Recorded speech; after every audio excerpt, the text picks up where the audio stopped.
வணக்கம் நண்பர்களே. கோயிலில் பொங்கல் வச்சு முடிச்சிட்டோம். பொங்கல் வச்ச பிறகு அதுக்கப்புறம் என்ன, சாமிக்கு படைச்சிட்டு நம்ம சாப்பிட்றது தான். சாமிக்கு படைக்கிறதுக்காண்டி கொண்டு வந்து இந்த பாப்புக்குட்டி அம்மா இந்த இலையை வச்சு வாங்க சாப்பிடுவோன்னுச்சு. பாப்பா சாமிக்கு படைச்சி அபிஷேகம் பண்ண பிறகு தான் நம்ம சாப்பிட்ணுன்னு சரிம்மான்னு சொல்லிட்டு விளையாட போயிட்டாங்க. அவங்க ரொம்ப என்ஜாய் பண்ணி விளையாண்டாங்க. உண்மையிலே கோயிலுக்கு வந்தோடனே மனசில் இருக்க கவலையெல்லாம் ரொம்ப லேசாகிடுச்சுங்க.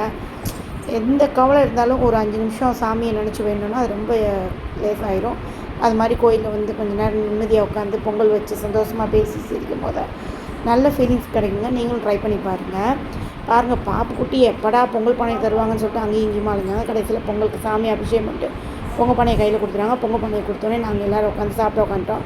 பாப்புக்குட்டி ஃபஸ்ட்டாலாம் உட்காந்துருக்காங்க. அவங்க கொஞ்சோண்டு தான் சாப்பிடுவாங்க, ஆனால் ரொம்ப சீக்கிரமாக உட்காந்துட்டாங்க. சூப்பராக இருந்துச்சுங்க பொங்கல். செம்ம அருமையாக இருந்துச்சுங்க. சாமி பக்கத்தில் வச்சு கொடுத்ததுனால அவ்வளோ டேஸ்ட்டாக அப்படின்னா தெரியாது. வந்து சாமி பிரசாதமே சூப்பராக இருந்துச்சுங்க.